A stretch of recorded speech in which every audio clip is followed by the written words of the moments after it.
కళ మాత్రమే వెలిసెర బొమ్మ ప్రతి వాడన నిలుపగలిగే యోధులే రమ్మా ఒక వాడకి పరిమితమా అంబేద్కరుడు ప్రతి వాడికి హక్కులను పంచినవాడు తను రాసిండు రాజ్యాంగం దేశం కోసం తను చేసిండు పోరాటం అందరి కోసం తను రాసిండు రాజ్యాంగం దేశం కోసం తను చేసిండు పోరాటం అందరి కోసం చీకటిని తరిమేసి వెలుగైనాడు జై భీమ్ జనగుండె నినాదం అందరం ఒకటై గెలవాలి సమాజం జై భీమ్ ఒక యుద్ధ నినాదం.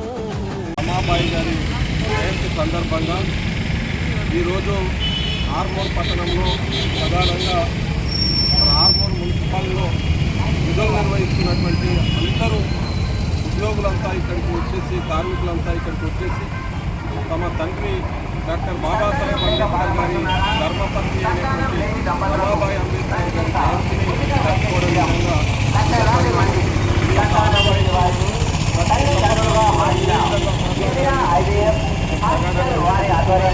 మరి ముఖ్యంగా ఈ ప్రాంతం నుండి మన యొక్క ప్రాంతంలో మహారాష్ట్ర కేంద్రంగా జరుగుతున్నటువంటి అనేక సామాజిక ఉద్యమాలలో అట్లాగే సమాజ పరివర్తన ఉద్యమాల్లో భాగస్వాములై అక్కడ జరుగుతున్నటువంటి కార్యక్రమాలని అక్కడే కాకుండా ఈ ప్రాంతానికి కూడా అనునిత్యం కొత్తగా పరిచయం చేస్తున్నటువంటి గొప్ప వ్యక్తులలో పెద్దలు మూల్ నివాసి మాలా గారు ఒకరు.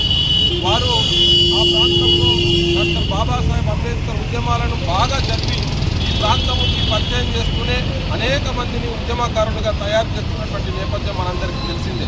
కాబట్టి ఆ ప్రాంతం నుండి ఇక్కడికి వచ్చినటువంటి పెద్దలు అక్కడ ముంబైలో టీచర్గా పనిచేస్తూ ఉన్నారు.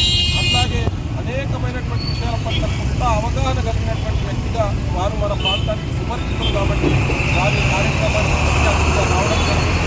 వారిని ఉద్దేశించి మాతా రమాబాయి అంబేద్కర్ గారి యొక్క డాక్టర్ బాబాసాహెబ్ అంబేద్కర్ గారి యొక్క ఉద్యమ విషయాన్ని మనందరితో పంచుకోవాల్సిందిగా విజ్ఞప్తి చేస్తాం. బాయి అనకూడదు సరసంగా. బాయి అంటే మరాఠీలో స్త్రీ. ఇంకొక అర్థం ఏంటంటే బాయి బాట్లీ అంటారు. బాయి బాట్లీ అంటే కళ్ళు తర్వాత వేషకు అమ్ముడు అని ఒక సామెత ఉంది. అందుకని బాయి అన్నారు. ఇక్కడ ఉన్న మహారాష్ట్ర వాళ్ళు చూసి మాతా రమా మాయి అంటారు. మాయి అంటే తల్లి, లేదా సావిత్రి బాయి కూడా మనం అనొద్దు. సావిత్రి మాయి అంటే తల్లి, ఆయి అంటే కూడా తల్లి. అందుకోసం మీరు చూసినట్టు కూడా రామ మాయి అని ఉన్నది. మనం సరసన కొంచెం వాస్తవాలను తెలుసుకోవాలి.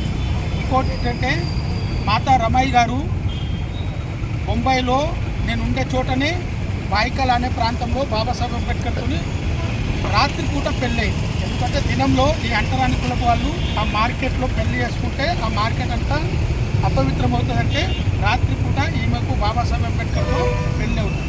తర్వాత బాయికల నుంచి కొంచెం దూరంలో వెళ్తే అక్కడ పరేలు అని ఉంటుంది. పరేల్లో చిన్న చిన్న గదులు.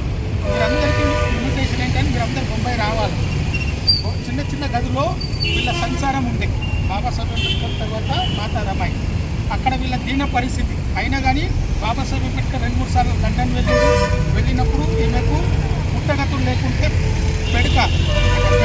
పెడకలు తయారు చేసుకొని మళ్ళీ ఆ మార్కెట్కి వెళ్ళి అమ్ముకుంటూ వచ్చేది. పరేళ్ళ నుంచి బాయికలకు 2 కిలోమీటర్ల దూరం. 2 కిలోమీటర్లు నడుచుకుంటూ వెళ్తుండే వస్తుండే అమ్ముతుండే. మళ్ళీ అక్కడ బయలుగోడ అనే ప్రాంతం ఉంది. బయలు అంటే ఆవులు అక్కడ అన్నీ ఉంటే అక్కడ పెండ ఉంటే ఆ పెండను తీసుకొచ్చుకొని డబ్బులతో పెంటలతో వేసినాం. రెండోది ఏంటంటే ఆమె సంసారంలో 4 పిల్లలు చనిపోతారు కానీ ఆమె లెక్క వేయలేదు. బాబాసాహెబ్ అంబేద్కర్ కూడా తన పిల్లలను లెక్క చేయడు. మూడవది ఏంటంటే ఆమె ఉండే చిన్న ఇంట్లో రాజశ్రీ షాహు మహారాజ్ కోలాపూర్ నుంచి ముంబైకి వస్తే మాతా రమాయి అతనికి ఛాయ్ ఇస్తుంది. అంటరాని కులపు ఆమె మాలాని.